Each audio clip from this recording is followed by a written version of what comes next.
김치 냄새 역겹다 외치며 은근 한국을 무시하던 발언도 서슴지 않았던 제가 지금은 한국 시어머니 밑에서 김치를 담그고 있네요. 어떻게 오만한 뉴욕 소녀가 한국 며느리로 완벽하게 변신했는지 제 충격적인 변화 스토리를 들려드릴게요. 저는 뉴욕 맨해튼에서 태어나고 자란 리사입니다. 제 자랑 좀 할게요. 명문대 국제정치학과에 장학금을 받고 입학했고 세계 국어를 유창하게 구사합니다. 프랑스어, 스페인어, 그리고 물론 영어죠. 저는 항상 제 자신을 글로벌 시민이라고 생각했답니다.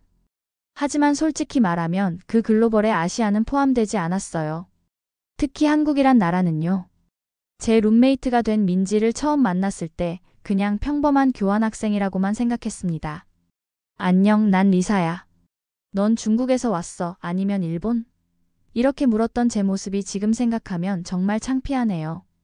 민지의 얼굴에 스쳐 지나간 그 미묘한 실망감을 전혀 알아채지 못했죠. 한국에서 왔어. 민지가 작은 목소리로 대답했습니다. 아, 그래?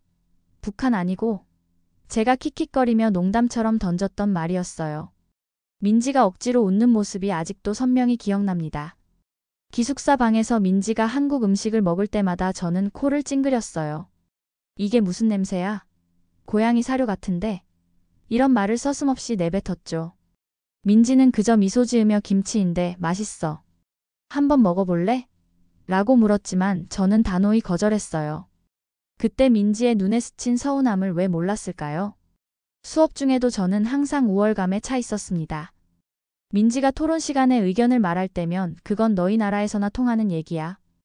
여기는 미국이야. 라며 끊어버렸죠. 제 목소리에 묻어있던 그 오만함이 지금 돌이켜보면 정말 부끄럽습니다. 한 번은 민지가 한국 역사에 대해 이야기하려 했을 때 그래, 조선시대처럼 사는 곳이지? 라고 말했어요. 민지의 표정이 순간 굳었지만 저는 눈치채지 못했죠. 한국은 실제로 기술 강국이야. 삼성, LG 같은 회사들도 있고. 민지가 조심스레 설명하려 했지만 제 귀에는 그저 변명처럼 들렸습니다. 그래. 근데 너희 드라마는 진짜 막장이지 않아? 항상 누가 누구 엄마고 누가 죽었다 살아나고. 제가 웃으며 말했죠. 민지는 그저 침묵했습니다. 지금 생각하면 그 침묵이 얼마나 깊은 상처였을지 모르겠네요. 저는 늘 민지에게 너는 그냥 익스체인지 스튜던트야. 곧 돌아갈 곳이 있잖아. 라며 선을 그었습니다. 마치 제가 그녀보다 더 가치 있는 사람인 것처럼 행동했죠. 민지가 한국어로 통화할 때면 일부러 큰 소리로 음악을 틀었고 그녀의 친구들이 왔을 때는 방에서 나가버렸어요. 그런 제 모습이 지금은 너무나 부끄럽습니다. 아무것도 모르면서 모든 것을 안다고 착각했던 오만한 미국인, 그게 바로 저였으니까요. 하지만 인생은 참 아이러니하죠. 제가 그토록 무시했던 그 나라, 그 문화가 결국 제 인생을 완전히 바꿔놓을 줄은 꿈에도 몰랐으니까요. 어느 토요일 밤 도서관에서 공부하던 민지가 급한 전화를 받고 잠시 자리를 비웠습니다. 노트북은 그대로 두고 갔죠. 화면에는 한국 드라마가 재생 중이었어요. 처음엔 그냥 무시하려 했지만 묘한 호기심이 생겼습니다. 이게 그렇게 재밌다고? 비웃음 섞인 마음으로 이어폰을 끼고 잠깐만 보기로 했죠. 화면 속 남자 주인공이 비를 맞으며 서 있었습니다. 그의 눈빛에 담긴 깊은 슬픔이 저를 사로잡았어요. 영어 자막으로 내용을 따라가며 보는데 갑자기 시간이 멈춘 듯 했습니다. 주인공의 과거, 운명의 사랑, 환생의 비밀. 말도 안 되는 설정인데 왜 이렇게 빠져드는 걸까요? 리사, 미안. 오래 기다렸지? 민지의 목소리에 깜짝 놀라 이어폰을 뺐어요. 시계를 보니 2시간이 훌쩍 지나 있었습니다. 이거, 제목이 뭐야? 제 목소리가 떨렸어요. 자존심이 상했지만 너무 궁금했거든요. 도깨비야. 좋아해? 민지가 놀란 표정으로 물었습니다. 아, 그냥 심심해서. 시크하게 대답했지만 그날 밤 몰래 첫 화부터 다시 보기 시작했어요. 눈을 뗄 수가 없었습니다. 다음날 아침 거울을 보는데 눈이 퉁퉁 부어 있었어요. 밤새 6화를 정주행했거든요. 드라마 속 대사가 머릿속에서 맴돌았습니다. 첫사랑은 다 죽는 거야. 그 슬픈 대사가 왜 이렇게 가슴에 와닿는 걸까요? 강의실에서 민지를 보자마자 물었습니다. 저 남자 배우 이름이 뭐야? 왜 이렇게 잘생겼어? 민지의 눈이 동그래졌어요. 아마 제가 한국 드라마를 보고 있다는 사실이 믿기지 않았나 봐요. 공유야. 한국에서 정말 유명한 배우지. 민지가 웃으며 답했습니다. 하루 종일 수업에 집중할 수 없었어요. 머릿속에선 계속 도깨비와 은탁의 대화가 맴돌았으니까요. 수업이 끝나자마자 기숙사로 달려가 남은 화를 봤습니다. 눈물을 흘리면서요. 이 노래 뭐야? 너무 슬퍼. 민지에게 물었어요.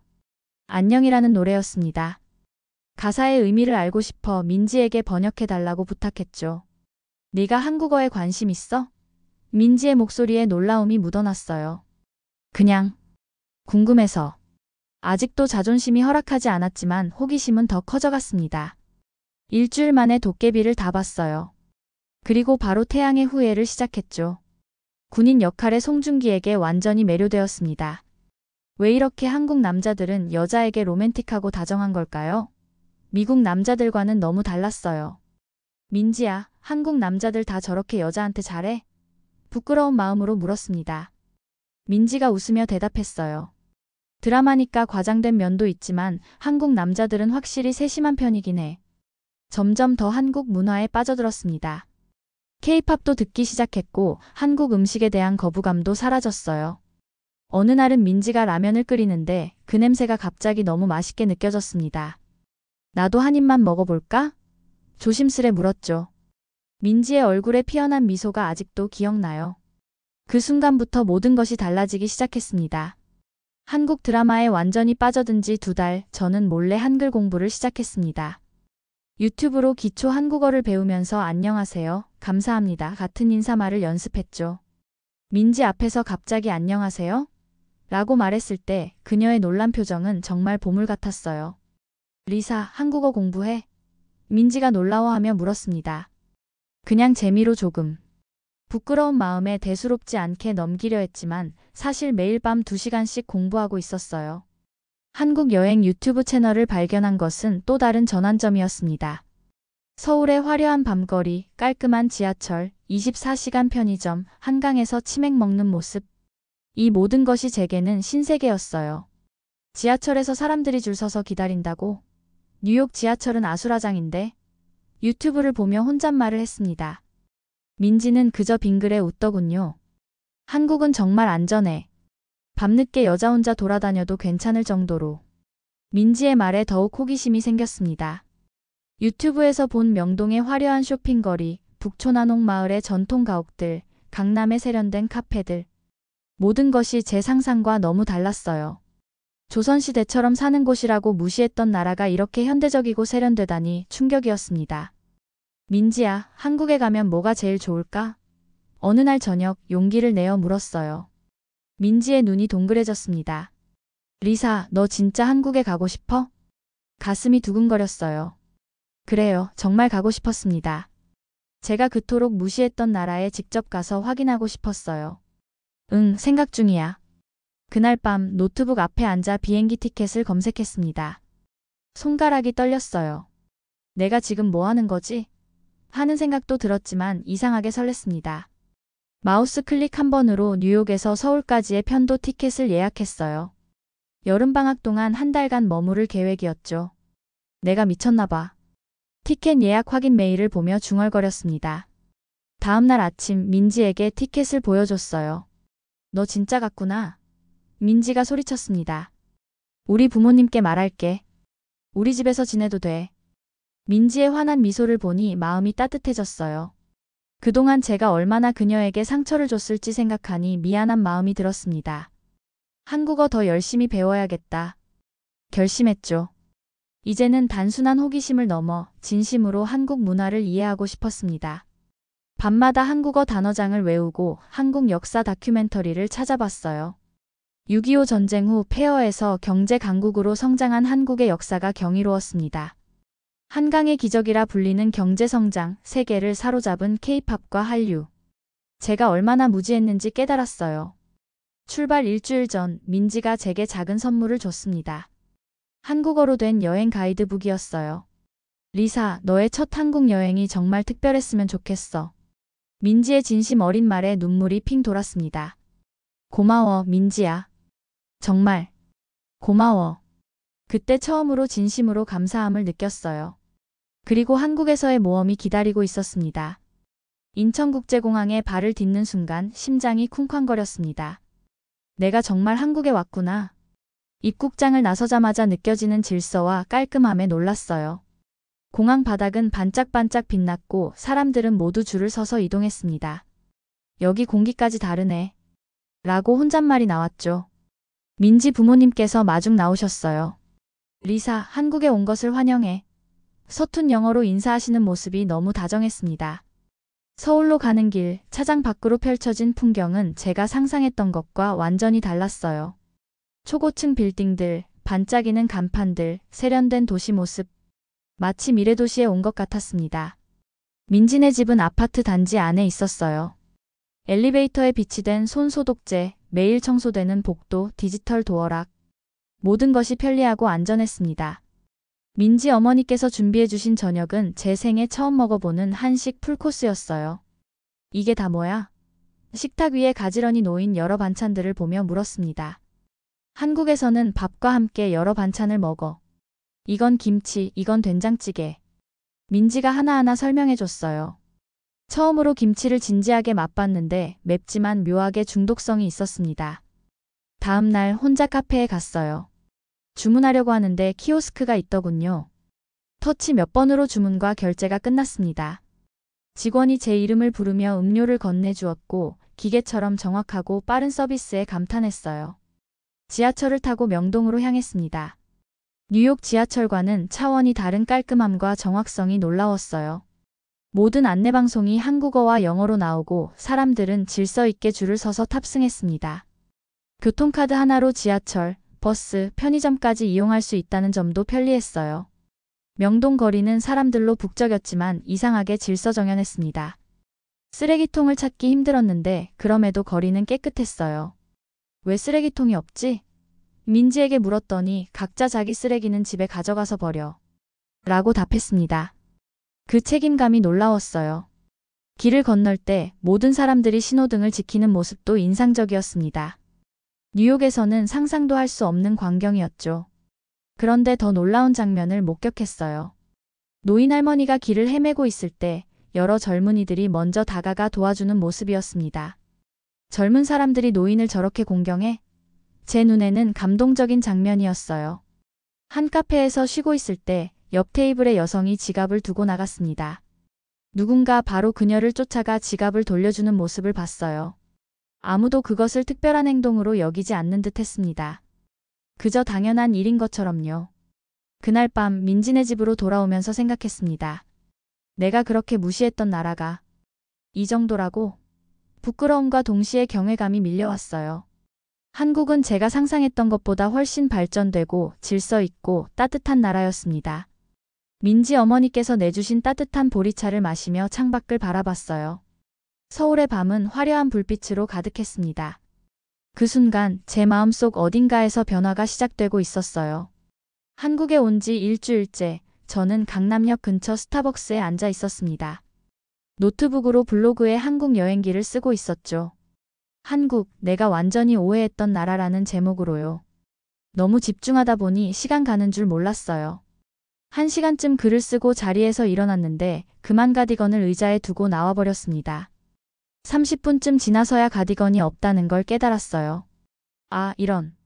갑자기 초조해졌습니다. 그 가디건은 엄마가 생일 선물로 사주신 소중한 물건이었거든요. 민지의 말이 떠올랐습니다. 한국은 물건을 잃어버려도 거의 다 찾을 수 있어.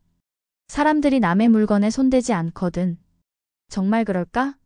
반신반의하며 스타벅스로 달려갔습니다. 심장이 마구 뛰었어요. 뉴욕이었다면 이미 포기했겠지만 민지의 말을 믿고 싶었죠. 카페에 도착했을 때 제가 앉았던 자리는 이미 다른 사람이 차지하고 있었어요. 가디건은 보이지 않았습니다. 실망감이 밀려왔어요. 역시 이상적인 나라는 없지. 용기를 내어 카운터로 가서 물었습니다. 혹시 분홍색 가디건 봤어? 서툰 한국어로 물었지만 직원은 고개를 저었어요. 아쉬운 마음으로 카페를 나서려는 순간이었습니다. 저기요. 혹시 이거 찾고 있었어요? 숨을 헐떡이며 달려오는 한 남자가 보였습니다. 손에는 제 분홍색 가디건이 들려 있었어요. 그 순간 시간이 멈춘 것 같았습니다. 눈앞의 남자는 마치 드라마에서 튀어나온 듯한 훈훈한 외모에 정중한 말투를 가지고 있었어요. 키가 크고 단정한 차림새, 그리고 따뜻한 미소. 심장이 두근거렸습니다. 네, 제 가디건이에요. 어떻게? 놀라움의 말을 잇지 못했어요. 카페에서 나오시는 걸 봤는데 의자에 가디건이 있길래요. 쫓아가려고 했는데 사람이 많아서. 그가 미소 지으며 설명했습니다. 주변 가게들 다 둘러봤어요. 다행히 찾아드릴 수 있어서 다행이네요. 그 순간 저는 완전히 감동했습니다. 낯선 사람을 위해 이렇게까지 해주다니요. 뉴욕에서는 상상도 할 수 없는 일이었습니다. 정말 감사합니다. 소중한 물건이었거든요. 진심으로 고마움을 표현했어요. 아니에요. 당연한 일인걸요. 그의 대답은 너무나 자연스러웠습니다. 마치 특별한 일이 아니라는 듯이요. 이름을 물었더니 준서라고 했습니다. 어색한 침묵이 흐르는 가운데 용기를 내어 물었어요. 혹시 커피 한 잔 대접해도 될까요? 감사의 의미로요. 준서의 얼굴에 환한 미소가 번졌습니다. 그럼요, 좋습니다. 카페로 다시 들어가면서 생각했어요. 이게 바로 한국이구나. 낯선 이방인의 물건까지 찾아주는 따뜻한 마음, 그리고 우연히 만난 준서라는 사람. 운명처럼 느껴졌습니다. 한국에 대한 제 편견은 점점 더 무너져 내리고 있었어요. 준서와의 만남은 마치 운명 같았습니다. 커피 한 잔으로 시작된 대화가 3시간이나 이어졌어요. 준서는 서울에 있는 공기업에 다니는 29살 남자였습니다. 차분하고 지적인 그의 모습에 자꾸 시선이 갔어요. 미국 남자들과는 너무 달랐거든요. 리사 씨는 미국에서 왔다고 하셨죠? 한국은 어때요? 준서가 물었습니다. 처음엔 한국에 대해 편견이 많았어요. 하지만 직접 와보니 완전히 달라요. 모든 게 깨끗하고 안전하고. 솔직하게 대답했죠. 준서의 눈빛이 따뜻했습니다. 많은 외국인들이 그렇게 말해요. 사실 우리나라도 완벽하진 않지만요. 헤어질 때 준서가 조심스럽게 물었어요. 혹시 내일 시간 되세요? 서울의 숨은 명소들을 보여드리고 싶은데. 심장이 두근거렸습니다. 네, 좋아요. 다음 날부터 준서는 재개 관광객들은 잘 모르는 서울의 진면목을 보여주기 시작했어요. 개발 중인 서울숲의 조용한 산책로, 북촌 한옥마을의 좁은 골목길, 홍대의 독특한 카페들. 그리고 무엇보다 그의 이야기를 들으며 한국 문화를 더 깊이 이해하게 되었습니다. 이 골목길은 1950년대부터 있었던 거래요. 전쟁 후에도 살아남은 몇 안 되는 구역 중 하나예요. 준서가 역사를 설명할 때마다 그의 눈빛이 달라졌어요. 자기 나라에 대한 자부심이 느껴졌습니다. 만남이 거듭될수록 우리는 더 가까워졌어요. 문자 메시지는 카카오톡 채팅으로 바뀌었고 일주일에 2~3번씩 만나게 되었습니다. 준서는 항상 세심했어요. 제가 길을 건널 때는 항상 차도 쪽에 서서 저를 보호했고 음식을 시킬 때는 제 취향을 기억하고 있었죠. 리사, 이 음식은 매울 수 있어. 먼저 맛봐볼게. 준서는 항상 제가 먹을 음식을 자기가 먼저 맛보고 확인해 주었어요. 미국에서는 상상할 수 없는 배려였죠. 비가 올 거라는 일기예보가 있던 날, 준서는 우산을 2개나 가지고 와서는 혹시 모르니까라며 하나를 제게 건네주었어요. 실제로 그날 저녁에 비가 쏟아졌죠. 그의 작은 배려들이 쌓여갈수록 제 마음도 점점 더 그에게 기울어졌습니다. 한 달쯤 지났을 때 남산타워에 올라가 서울 야경을 보며 준서가 용기를 내어 물었어요. 리사, 우리 사귀어 볼래? 그 순간 심장이 터질 것 같았습니다.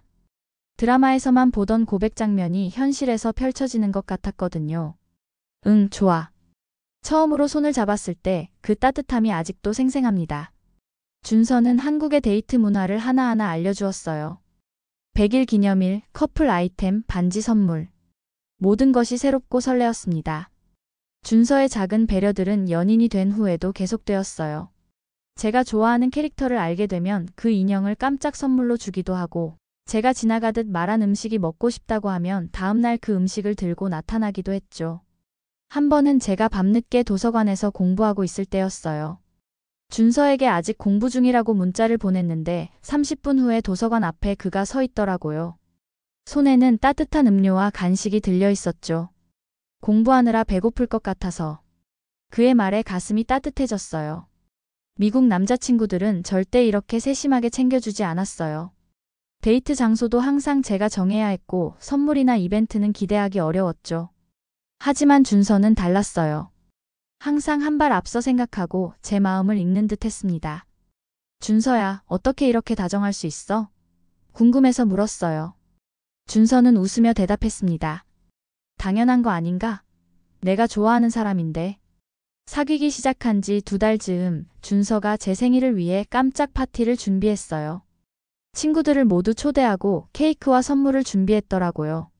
더 놀라운 건 준서가 제 부모님께 미리 연락해서 영상통화로 생일을 축하할 수 있게 해준 것이었어요. 어떻게 부모님 연락처를 알았어?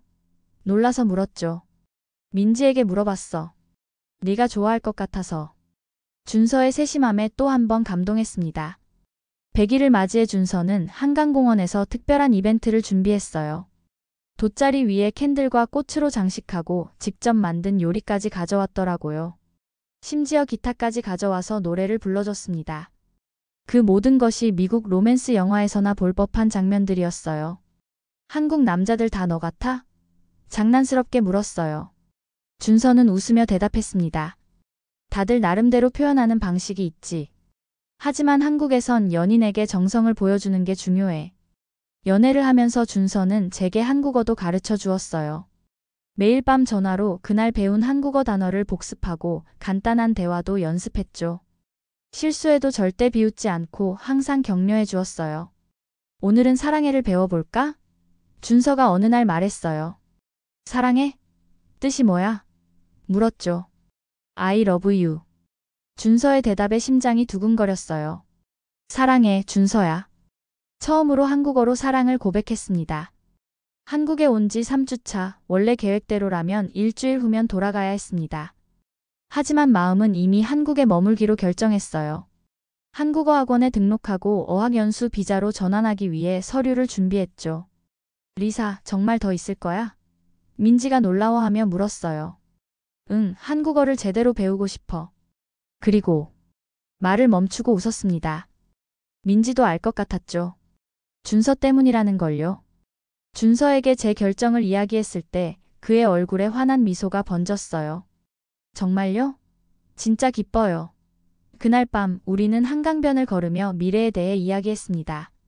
준서는 제가 한국에 더 잘 적응할 수 있도록 돕겠다고 약속했어요. 연애 6개월 차, 우리 관계는 점점 더 깊어졌습니다. 준서는 이제 제게 한국 문화의 더 깊은 부분들을 보여주기 시작했어요. 어느 주말 준서가 전화로 물었습니다.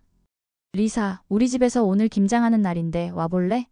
김장할 때 수육도 먹는데 맛있어. 한국 문화를 경험해볼 좋은 기회일 것 같아서. 처음엔 망설였습니다. 김치 냄새 역겹다고 했던 제가 김치 담그는 집에 간다니. 하지만 준서는 우리 어머니께서 너무 보고 싶어 하셔.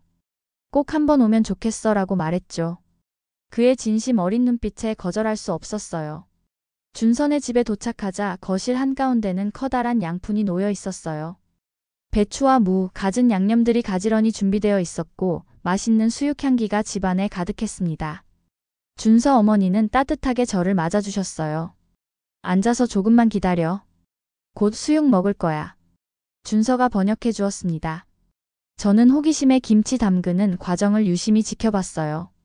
어머니와 이모님들이 손을 맞춰 재빠르게 작업하는 모습이 놀라웠습니다. 나도 해볼 수 있을까? 갑자기 용기를 내어 물었어요. 준서가 놀란 표정으로 저를 바라봤습니다. 정말? 김치 담그기 힘들어. 정말 해보고 싶어.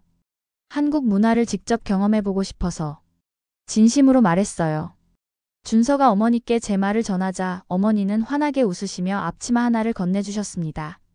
리사도 같이 해볼래? 장갑을 끼고 배추에 양념을 바르는 것은 생각보다 어려웠어요. 손에 힘을 줘야 하고 배추잎 사이사이에 꼼꼼히 양념을 발라야 했거든요. 어설픈 제 모습에 준서와 어머니는 웃음을 참지 못했습니다. 나 잘하고 있어? 준서에게 물었어요. 완벽해요. 첫 번째 김치치고는 정말 잘하고 있어요. 준서가 엄지를 치켜 세웠습니다. 양념이 제 손가락 사이로 스며들고 그 특유의 마늘과 고춧가루 향이 코를 찔렀어요. 그런데 이상하게도 역겹지 않았습니다. 오히려 정겹고 익숙한 향기처럼 느껴졌어요. 냄새가 익숙해졌어. 그리고 정겹다. 솔직한 마음을 말했습니다. 준서 어머니는 제 말을 듣고 활짝 웃으셨어요. 이제 진짜 한국 사람 다 됐네. 김치 담그기를 도운 후 다 같이 둘러앉아 수육을 먹었습니다. 수육을 쌈장에 찍어 상추에 싸서 먹는 맛이 그렇게 좋을 수가 없었어요. 새로 담근 김치를 함께 먹으니 더 맛있었죠. 김치가 이렇게 맛있는 줄 몰랐어. 솔직히 고백했습니다.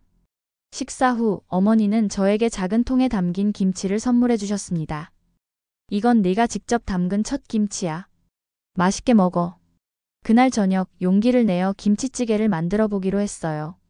준서가 알려준 레시피대로 준비했지만 자신이 없었죠.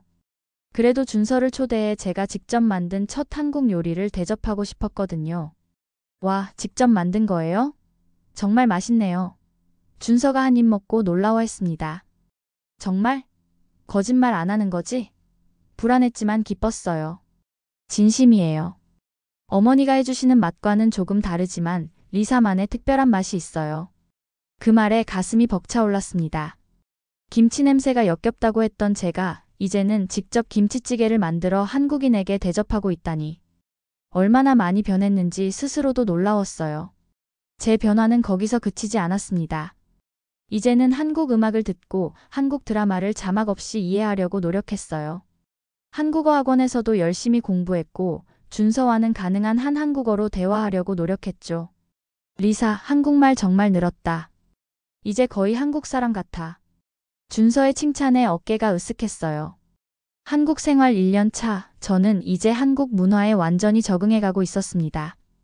김치는 물론이고 된장찌개, 비빔밥, 심지어 매운 떡볶이까지 좋아하게 되었어요.